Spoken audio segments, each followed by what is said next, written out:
Hai, Assalamualaikum warahmatullahi wabarakatuh. Kembali lagi di channel Miss Cat. Di video saya kali ini saya akan menceritakan dua kejadian mistis yang pernah dialami oleh seseorang saat melewati kawasan Volker dan kawasan Gunung Rambutan.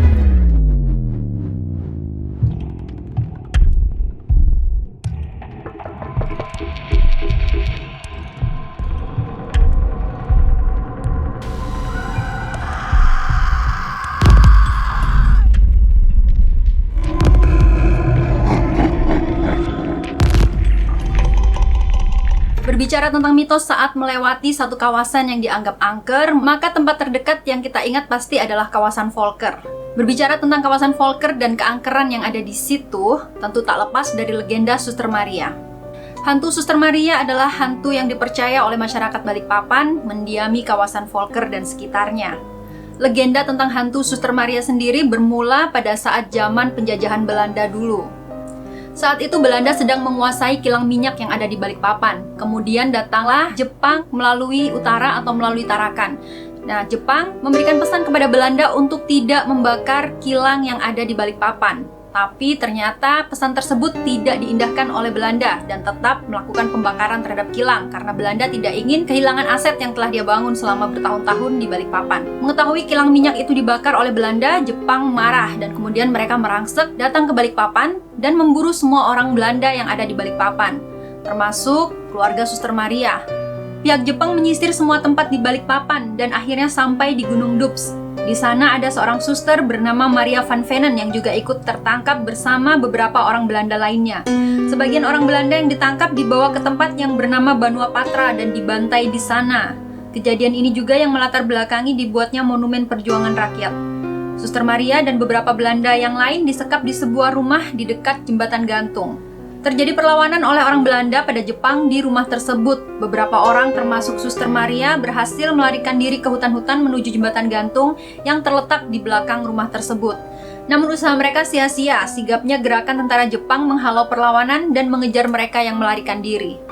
Orang Belanda yang tak sempat melarikan diri dihabisi secara sadis di rumah tersebut, termasuk keluarga Suster Maria. Setelah membantai orang-orang Belanda di rumah tersebut, tentara Jepang mengejar sebagian lain yang kabur. Suster Maria dan beberapa orang lainnya akhirnya terdesak di jembatan gantung dan dihabisi satu persatu oleh tentara Jepang secara keji. Hingga saat ini rumah yang digunakan tentara Jepang untuk membantai orang-orang Belanda itu disebut dengan rumah pembantaian dan jembatan tempat dibunuhnya Suster Maria menjadi salah satu tempat paling angker. Sejak saat itu, arwah Suster Maria selalu muncul di daerah tersebut seolah tidak menerima kematiannya yang tragis. Dari urban legend tentang Suster Maria di kawasan tersebut itulah kemudian muncul satu mitos yang berkembang di masyarakat, yaitu seorang pengendara harus menyalakan lampu dim saat akan melewati kawasan Volker, Gunung Doubs, dan Gunung Pancur sebagai tanda bahwa manusia yang melewati kawasan itu menghormati makhluk halus yang mendiami kawasan tersebut, termasuk sosok Suster Maria. Kemudian satu pengalaman mistis yang pernah dialami oleh kakak saya terjadi saat dia masih sekolah di STM sekitar awal tahun 90-an silam. Saat itu sudah larut malam saat dia berboncengan dengan temannya melewati jalan Volker. Saat masih di jalan minyak tidak ada kejadian apa-apa. Keanehan baru terjadi saat dia berbelok kiri memasuki kawasan jalan Volker menuju rumah di jalan Lombok. Saat di tanjakan yang terasa terjal, tiba-tiba motor yang dia bawa terasa sangat berat dan seperti bergerak di tempat yang sama selama beberapa menit hingga akhirnya mesin motor yang mereka tumpangi itu mati. Hingga beberapa saat mereka kesulitan untuk menghidupkan lagi mesin motornya. Dan kejadian berikutnya yang paling menyeramkan adalah saat teman kakak saya mengatakan bahwa dia sekilas seperti melihat sesosok perempuan yang memakai baju suster nampak di kejauhan. Walaupun penampakan itu hanya beberapa saat, tapi cukup membuat mereka berdua ketakutan. Dan syukurlah setelah beberapa saat mereka mencoba untuk menyalakan lagi mesin motornya, motor mereka bisa lagi dihidupkan dan mereka kembali melanjutkan perjalanan menuju rumah di Jalan Lombok. Selain menyalakan lampu dim, mitos lain yang beredar di masyarakat saat melewati kawasan Volker ini adalah konon jika kamu melintas di sana dengan menyisakan satu kursi kosong di kendaraanmu, maka hantu Suster Maria akan menampakkan diri kepadamu. Sosoknya yang mengerikan dengan pakaian lusuh, penuh darah, akan menghantui dirimu selama perjalanan.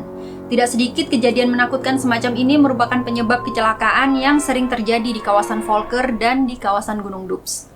Mitos yang kedua adalah pantangan atau hal-hal yang tidak dianjurkan saat melewati kawasan Gunung Rambutan di Kabupaten Pasir. Bagi sebagian orang Balikpapan, kawasan Gunung Rambutan adalah kawasan yang cukup akrab bagi orang-orang yang sering melakukan perjalanan darat menuju Kalimantan Selatan. Karena kawasan Jalan Gunung Rambutan adalah satu-satunya jalan Trans Kalimantan, akses penghubung dari Kalimantan Timur menuju Kalimantan Selatan. Meskipun namanya Gunung Rambutan, tapi ini bukan seperti Gunung Merapi atau gunung-gunung lainnya. Gunung Rambutan adalah dataran tinggi yang dilalui Jalan Trans Kalimantan yang menghubungkan Kaltim dan Kalsel dan dinamai Jalan Gunung Rambutan. Kawasan Gunung Rambutan sendiri berada di sepanjang Kecamatan Batu Sopang di Kabupaten Pasir, Kalimantan Timur. Di sana juga terdapat air terjun Gunung Rambutan yang berada di sekitar 250 meter sebelum titik tertinggi Gunung Rambutan yang berada di Desa Sungai Terik. Air terjun ini memiliki tinggi sekitar 20-25 meter dan merupakan salah satu destinasi wisata yang kerap menjadi tempat singgah pengendara mobil yang melintas dari Kalimantan Selatan menuju Kalimantan Timur maupun sebaliknya. Beberapa mitos tentang pantangan membawa beberapa jenis makanan saat melintas di sepanjang Gunung Rambutan ini pertama kali saya dengar ketika saya dulu tinggal di kota Tanjung Tabalong tahun 2010. Konon menurut beberapa orang yang sempat mengatakan kepada saya beberapa jenis makanan yang tidak boleh dibawa saat melintas di Gunung Rambutan antara lain terasi, telur asin, dan berbagai makanan yang berbahan baku ketan. Saya sempat menanyakan alasannya kenapa tidak boleh membawa makanan-makanan itu. Dan jawaban yang saya terima adalah konon makanan-makanan itu bisa mengundang makhluk halus dan mereka akan mengikuti siapapun yang membawa makanan-makanan tersebut dan bisa mengganggu perjalanan hingga menyebabkan kecelakaan. Mungkin sebagian dari Anda tidak percaya dengan mitos-mitos semacam ini dan beranggapan bahwa mempercayai mitos semacam ini adalah perbuatan syirik. Tapi apapun itu, mitos adalah bagian dari budaya suatu daerah yang harus kita hormati. Tapi, meskipun banyak orang yang beranggapan bahwa hal-hal semacam itu hanyalah mitos, tapi ada satu kejadian yang pernah dikisahkan secara langsung kepada saya oleh seseorang yang pernah mengalami kejadian mistis saat melewati kawasan Gunung Rambutan. Satu kejadian yang pernah dikisahkan kepada saya dialami oleh seseorang yang melintas di Gunung Rambutan sekitar tahun 2007 silam. Namanya saya samarkan, panggil saja Ibu Esi. Beliau adalah orang Bandung yang ikut pindah ke Tanjung Tabalong mengikuti sang suami. Hari itu mereka baru saja kembali dari berlibur di Balikpapan dan Samarinda. Perjalanan mereka tidak mengalami hambatan apa-apa selain kondisi jalanan yang rusak-rusak sepanjang wilayah Kalimantan Timur. Menjelang maghrib, mereka mulai memasuki kawasan Gunung Rambutan yang curam dan berkelok-kelok. Pengendara harus sangat berhati-hati saat melintas di jalan karena sisi kiri jalan adalah jurang yang cukup dalam. Keanehan mulai terjadi saat kendaraan yang mereka tumpangi melewati tanjakan yang panjang dan terjal. Mobil yang seharusnya terasa lebih berat justru tiba-tiba seperti meluncur di jalanan turunan, padahal kondisi jalanan adalah tanjakan yang cukup tinggi. Kondisi tersebut membuat suami Bu Esi terkejut, tapi beliau tidak mengatakan apa-apa kepada Ibu Esi. Sampai beberapa saat kemudian kendaraan berjalan normal kembali. Tapi hal itu tidak berlangsung lama. Beberapa saat kemudian, mobil yang mereka tumpangi tiba-tiba mogok dan tidak bisa dihidupkan lagi, meski sudah dicoba untuk diperbaiki beberapa kali. Mereka berusaha menghentikan beberapa kendaraan yang melintas, tapi sayangnya kendaraan-kendaraan itu tidak ada yang mau berhenti untuk memberikan pertolongan kepada mereka.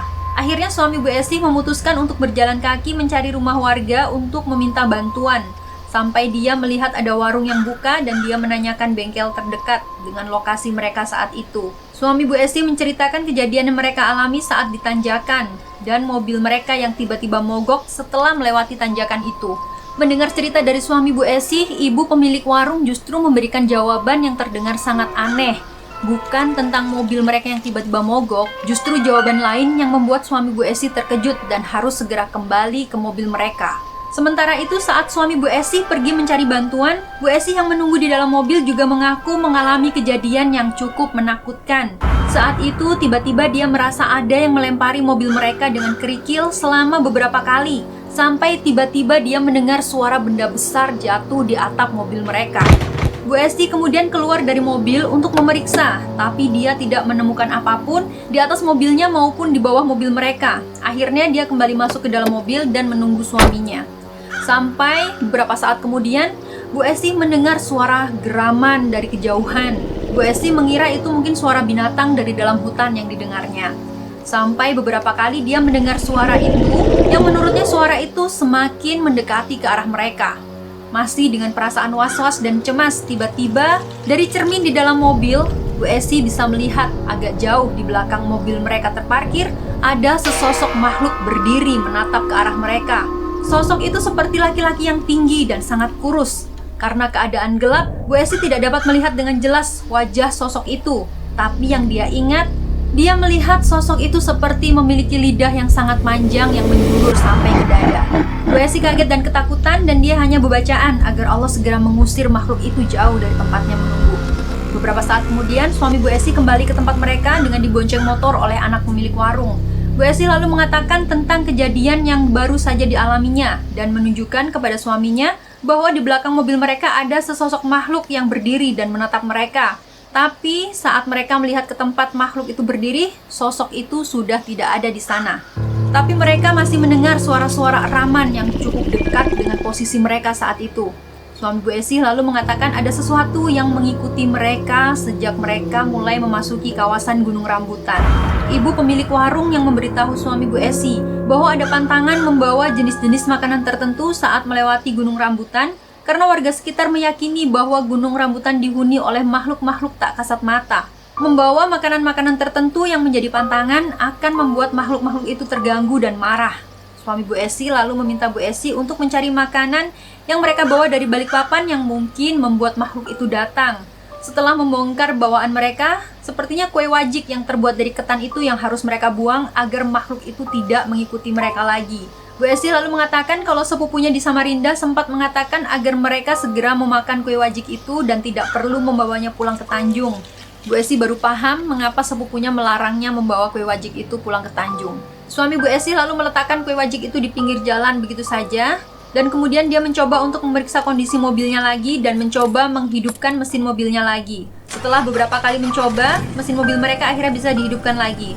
Mereka lalu segera bergegas meninggalkan tempat itu untuk melanjutkan perjalanan. Hingga beberapa saat menyusuri jalan, Bu Esi kembali melihat sosok makhluk itu dari pantulan cermin di mobil. Sosok itu berdiri di bawah pohon dan hanya diam seperti menatap ke arah mereka. Meskipun begitu, mobil yang mereka tumpangi tidak mengalami hambatan apa-apa lagi hingga mereka keluar dari wilayah Gunung Rambutan dan memasuki wilayah Batu Kajang yang ramai dan banyak rumah penduduk. Itulah dua kejadian saat melewati kawasan Gunung Rambutan dan kawasan Volker yang pernah diceritakan kepada saya. Semoga kalian tidak pernah mengalami kejadian-kejadian mistis saat melewati kawasan Volker maupun kawasan Gunung Rambutan. Terima kasih sudah menonton video saya dan terima kasih sudah subscribe channel YouTube saya. Sampai ketemu di video berikutnya. Sampai jumpa.